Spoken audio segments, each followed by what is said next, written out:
4 కిలోల సత్యనారాయణ స్వామి ప్రసాదం ఎలా తయారు చేయాలో చూసేద్దాం రండి. పక్కా కొలతలతో చూపించేస్తాను. ఇంకా లేట్ చేయకోకుండా వీడియోలోకి వెళ్ళిపోదాం. వచ్చేయండి. ముందుగా 1 కిలో నెయ్యి పోసుకుందామండి. ½ కేజీ ఆయిల్ పోసుకుందాం. 1 కేజీ డ్రై ఫ్రూట్స్ వేసుకుందామండి. ఫ్రూట్స్ అన్నీ బాగా వేగిపోయాయండి. ఇప్పుడు 4 లీటర్ల పాలు వేసుకుందాము. ఆవు పాలండి ఇవి, ప్రసాదానికి కాబట్టి ఆవు పాలే యూజ్ చేయాలి. 8 లీటర్లు వాటర్ పోసుకుందామండి. టోటల్గా 12 లీటర్లు పోసాము. ఇలాచీ పౌడర్ 20 గ్రామ్స్ అండి. నెయ్యిలో వేపి పెట్టుకున్న 4 కిలోల రవ్వ అండి. మనం ప్రసాదానికి ఎప్పుడైనా సరే నెయ్యిలో వేపుకోవాలండి రవ్వని. రవ్వనే కాదు, ప్రసాదానికనే కాదు, ఏది చేసినా కూడా రవ్వ ఐటమ్స్ ఖచ్చితంగా నేతిలో ఒక కంపల్సరీ వేపుకోవాలి. ఇప్పుడు మనకి పాలు అనేది బాగా మరుగుతున్నాయండి. ఇప్పుడు రవ్వ వేసుకుందాం. స్లోగా వేసుకోవాలి, లేదంటే కానీ ఇక్కడ కూడా ఉండలు కట్టేస్తాయండి.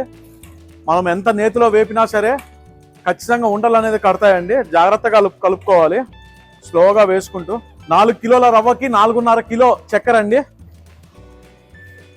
చూస్తున్నారు కదండి, మనకి ఎక్కడే అనేది వంట అనేది కట్టలేదు. ఇలా కలుపుకోవాలండి, స్లోగా కలుపుకోవాలి.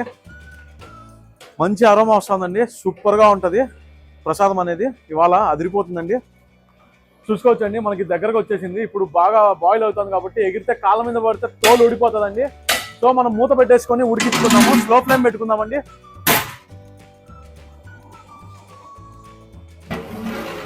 చూసుకోవచ్చండి, మనకు సత్యనారాయణ స్వామి ప్రసాదం రెడీ అయిపోయింది. ఆహాహా, సూపర్ అరోమా అండి.